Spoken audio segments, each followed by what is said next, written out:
What is going on? What's happening? Today we are making a video on how to travel Southeast Asia. It's going to be an overview of the whole of Southeast Asia, and then we're going to be making individual videos from each country that we travel to, and we're going to go into more detail. All the information you need, watch it, take notes, and you should be sorted or on your way to getting your Southeast Asia trip planned out nicely. We will be putting the times in the description to make it easier for you, so you can just skip the video to just say money. We're going to try and make it as simple as possible and as easy to follow as possible. Get a notepad, take down some notes, and also we're going to be posting on our website. If you want to go over to our website, it'll be a lot more in detail. All the facts will be there, so you can just literally copy and paste, print it off, go to the shops, get your checklist sorted out. You get the drift. Also, one more thing, do not hesitate to ask us any questions. Hit us up on Twitter, Instagram, Facebook, all at Me or Mrs. Just type in Me or Mrs. and it'll come up, or just go on our YouTube, you'll find it. All of your questions and help you out. Yeah, or just comment below. If you just randomly stumbled across this video, or you're thinking about traveling Asia and you're still not sure, in the description below or on the screen now, here's a video of our 5 months in Asia. We put together like a 3-minute video of our whole 5 months here.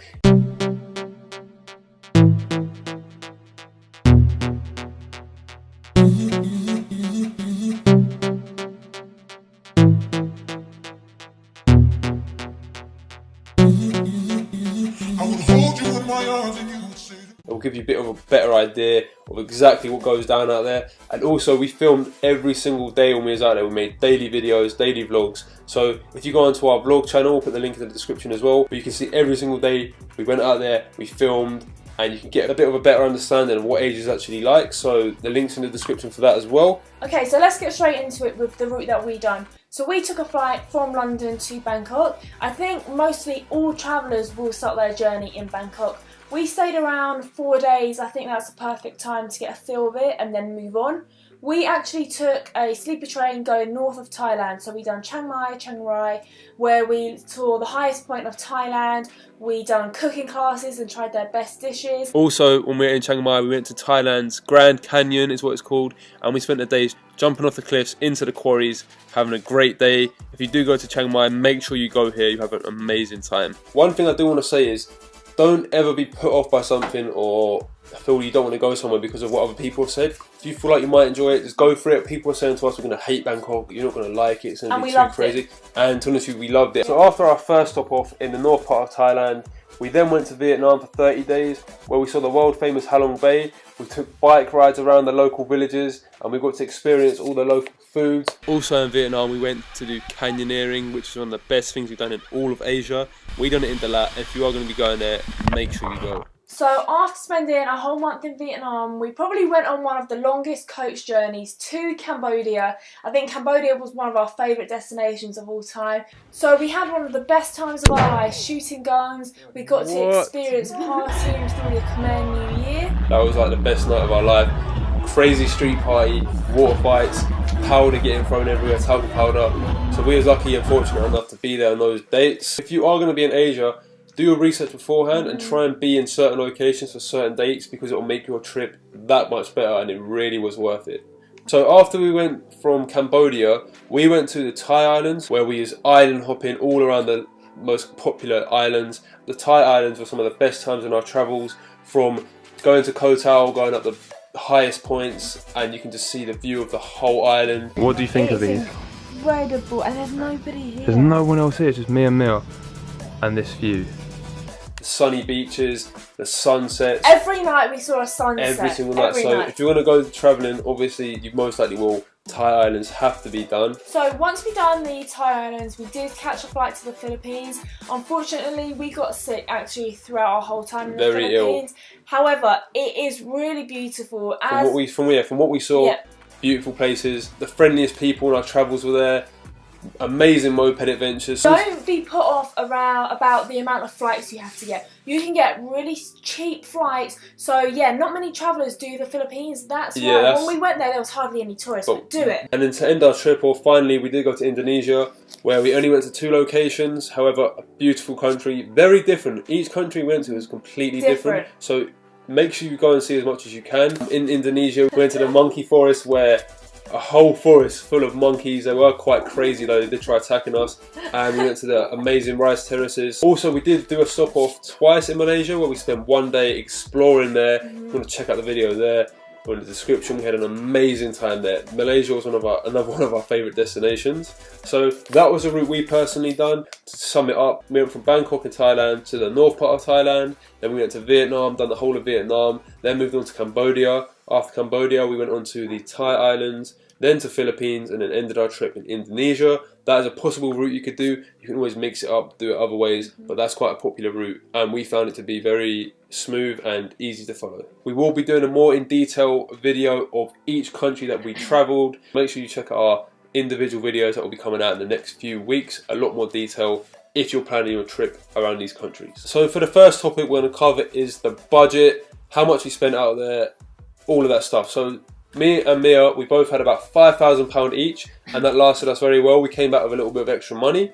Every country is extremely cheap. Some countries do vary in prices though. For example, Cambodia was the most expensive, Vietnam was the cheapest.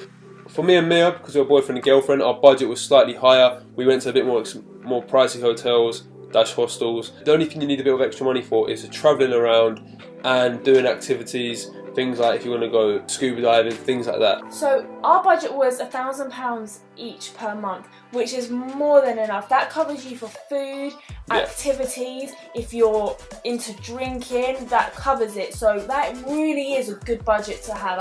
Even though you're spending your money and you're on a budget, if you do have money left over, it's always good to save, put aside it. Don't just spend it because you have the money there, because you will have flight costs, travelling around, sometimes food might be more expensive. It is always good to have some money left over. So overall the budget, we survived off about £40 each a day. Sounds like quite a lot. If we took out the accommodation and we went cheaper, we could get hotels for maybe £10, which would be £5 each, and we could have just ate street food all the time. So you could probably last off £20 or £15 a day, which is ridiculously cheap. In terms of ATMs, they are everywhere. Honestly, do not worry about that. Okay, so they do charge around £4 per transaction. So what we used to do was get enough money to last us for the week. That way you're not spending £4 every single day. Also, get a MasterCard, not a credit card, just a MasterCard that doesn't have a chip. So if you do drop it, then nobody will be able to access your accounts. It's not linked to your debit account. The next topic we're going to be talking about is accommodation. As we mentioned previously, our budget was £20 a night. You can get hostels for as cheap as £3 to £4. You'd be surprised how comfy and clean the rooms are. So most hotels and hostels have Wi-Fi. So the best way to book your hotels are Booking.com, Agoda, or if you are looking at hostels, it's Hostelworld and Hostel Bookers. We wouldn't recommend this personally, but you can walk into a hostel and get a room for the night. However, you will be limited then to getting a nice room or a hotel you want to go to, because they do get booked up, especially in busy times. So we recommend booking in a few days in advance if you know you're going to be there. Like use the websites online, as we said. If you have a smartphone, you're sorted for your whole trip. You can just use that to book everything. Really, so don't stress too much about accommodation. You will be able to find something on the day. So now we're going to cover the travel around Southeast Asia and the transport methods you will most likely be using. So there are 5 main methods of getting around to each destination. So the main methods we used to get around were obviously aeroplanes, buses and coaches, ferries, trains and taxis. They're the main methods we use to get around from destinations. However, some countries may vary. For example, Vietnam, we used a lot of trains and coaches. Sleeper trains. Oh my God, sleeper trains. Longest journeys of our life. Whereas Thai islands, we used pretty much only boats to get around when you do the island hopping. When travelling to a destination, whether it be plane rides, ferry rides, coach rides, you can book like from the day before. Online booking that you can book for your hotels, go to a local travel agents. There's so many methods. Don't stress about that. One thing I say, don't stress about anything on this trip. It's going to be so smooth. They're going to be cheap. They're going to be easy to get a hold of. So if you want to get the best deals, obviously this goes for all methods of transport. Try and book in advance if you know you're going, just to maybe get a cheaper deal, have a better opportunity of getting a good seat or even a space on the thing. All of the transportation we just mentioned are obviously to go on longer journeys. However, for the shorter journeys, which you might be wanting to go on in your local little villages or towns, you will definitely be jumping in a tuk-tuk along your journey around Southeast Asia. One of the most amazing experiences of Asia in itself. The main method of getting around, just around your local villages or towns where you are, is a moped. And also bicycles, but mainly you'll see so many mopeds, especially in Vietnam. We saw millions. Especially tourists. Yeah, the roads are safe out there. I had no experience of driving a moped. found it easy to get around. When we done the Thai Islands, we had the most incredible times on the moped. You just get to you see everything. More, yeah. So if you do feel confident, get a moped out. Be safe. The amount of people you see, amount of tourists you see with all cuts in their arms, being fucked up because they fell off their mopeds. Be safe on it. Don't be stupid. Also, one tip: if you do crash your moped, expect to pay as much as they offer. And two, if you crash your moped into somebody else, you could pay for their moped to get fixed, their medical fees. Remember, you're not from their country, so they can rip you off as much as they want. Exactly. Also, be aware you do need an international driving license. Even though I didn't have one, you are supposed to have one. So if you do get into trouble out there, you can get in a lot of shit. Do your research beforehand. Make sure you know what you're doing, and try to avoid as much trouble as you can on them, or you might have a hefty fine at the end of it. Tip we'd say for the mopeds is, we always book for our hotels, got the mopeds for our hotels, and also take a photo of the bike in front of the guy who brings you the moped so they can see you mean business, basically. Otherwise, they can say at the end of it, oh, you caused this scratch, you have to pay. Yes, we did give our passports over. You're not supposed to, but a lot of them say that they want the passport. So if you're not going to give the passport, they're most likely not going to give the bike. To be fair, we had no problems with passports. They do give it back. They don't hold your passport. We were there for 5 months. We didn't have one situation where the situation was bad, so it was all good. Just be careful, as we said, and drive safe. You won't have any accidents. You'll be fine. The only other problem you might face is police, and you just bribe them off with a bit of money. Exactly. We didn't experience this. We heard about other people having to do that. Don't let the horror stories put you off. But before coming out to Asia, we really heard a lot of horror stories like you're gonna get robbed in someone's gonna snatch your camera. Yeah, you hear these horror stories. However, we was there for 5 months. We didn't experience any problems with our hotels or hostels. And we did bring a lot of electricals with us. Yeah, we bought a laptop, a MacBook laptop. We bought 2 GoPros, 2 Canon cameras. Before booking your hotel or hostel online, it will say if it has a safety deposit box. Most hotels do, and hostels, most of them, you will have shared safety deposit box. I'm not sure how it works. And even you have like lockers. As for walking around town, you know, just keep your camera. We used to film every single day with our camera. Exactly. We used to go around with our little Canon G7X, and we had no problems with that. We film like this all the time.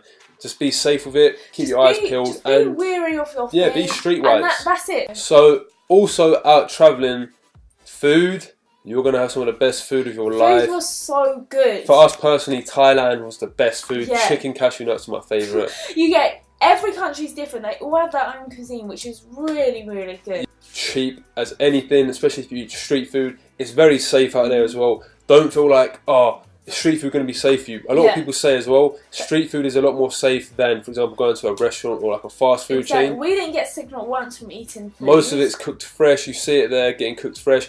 Also, a tip for the street food is go to the place where there's a lot of tissue and rubbish on the floor, because it means it's busy. So, for example, street food is your cheapest option for food, whereas you can go to restaurants, get nice food as well. Maybe still very cheap, like £4, maybe £5. To pay double. Yeah, like double.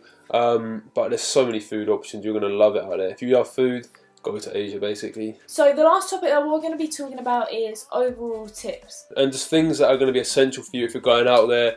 So we've got quite a few tips written down here. We're just going to tell you them. And if we do forget any, we'll put it on our blog. So the first tip is invest in good travel insurance. Okay, people are going to tell you all the time, but really do it. Yep. We lost a GoPro and we both actually felt really ill. So our medical fees were really high. Really high. They were around actually £400 medical fee. So it's a good job we did have travel insurance. Just to be safe, I'd say it's more of a risk not getting it than getting it. People say there's a lot of scams out there. Yeah, there's a few. For example, when we got off in Bangkok, we did get scammed by the taxi driver. Always look for a meter in the taxi, or look up the prices beforehand to get a rough idea so you're not getting too ripped off. Yeah, make sure you settle a price before entering the tuk-tuk or taxi, otherwise they can charge you whatever they want. Meter taxis are actually the most cheapest way of transportation. Definitely. Be aware there are a few little petty scams here and there. You can research online, but they'll try and tell you, oh, this place is closed, go to this place, and they'll get commission for that. Other than that, we didn't really get scammed by anything else, did we? No, we really actually didn't have any scams. I think you can research the scams online. There's quite a few. One of the main scams is going to be down to money. So when they see Westerners, they're going to try and charge more money. And speaking about money, always try and haggle down. So if you go to a place, try and knock them down 30-40%. They're more than willing to do it. One major tip I'd say for everyone going out backpacking, do your research in all areas. Do your research on the route, on the area you're going to, on scams in that area. all of that. If you have knowledge, then you're more than likely going to have a better understanding of what to do when you get there, and you won't be so overwhelmed when you arrive in the place and not knowing what to do. So just do your research before. You can get books like Southeast Asia on a Budget by Lonely Planet, I think it was. There's many websites, blogs, so just do your research and you'll be fine. That's my main tip I can give everyone who's going to be going. Another tip would be, don't plan the whole thing before you go. We was going to plan everything from date to date. And book the hotels for each destination. But you might fall in love with a place like we did in Koh Tao. We stayed there 5 extra days. Yeah. So just go with the flow, be around a week in advance. Some people actually just go day by day. They don't even know where they're going to be. We met many people when we say, where are you going tomorrow? They're like, I don't know. Can't stress enough how relaxed Asia is and how it just flows so smoothly. We had a massive rucksack. It was like 70 litres, and when we came back to England we unpacked it and we put a whole pile aside of things we didn't actually use. So don't overpack. We did actually pack very little clothes. The main thing that took up room for us, because we were making vlogs every single day, was a lot of our electrical gear. So you can easily pack a bag, 70 litre one like we got, make it nice and light, a few clothes. I think you could do a 50 litre. Yeah, and you can buy clothes out, and you can buy t-shirts for £2, so don't worry about that. Don't overpack, underpack if anything, and then buy shit out there. So there's just a few main tips we have. We're not going to go into crazy detail in the video because it could go on forever. So go and check out our blog. We're going to put a whole list of all the tips you'll need to know, and it'll be quicker for you to just read and take down the notes rather than us just giving you a whole list now. So that's the overview of Southeast Asia. So we covered everything we thought that you would need to know for the overview. We will be creating the how to travel Thailand, how to travel Vietnam, how to travel Cambodia, how to travel Philippines, how to travel Indonesia, going into more detail, the budget we spent there, how long we was there for, tips in those countries. Everything. So we hope you enjoyed the video. I hope it helped you out. And also, don't forget, do not hesitate to ask us questions. Hit us up. Social media, we'd love to answer and help you out. Or email us. Email's in the description. meandmymissus@gmail.com. Stay tuned for our videos on how to travel each country. And we hope this was helpful. Also, one more thing. You are going to have the time of your lives. Enjoy it. Embrace all the different cultures. You are going to have so much fun. We wish we were there again. We went for 5 months and we will be going back, definitely, without a doubt. Thank you for watching our video. Hopefully it helped you out because we covered all the things we wanted to know before going out there. And also, if we did inspire you to travel Asia, send us some of your pictures. Yeah, let us know. I'd love to see what you guys are up to. We would love to know.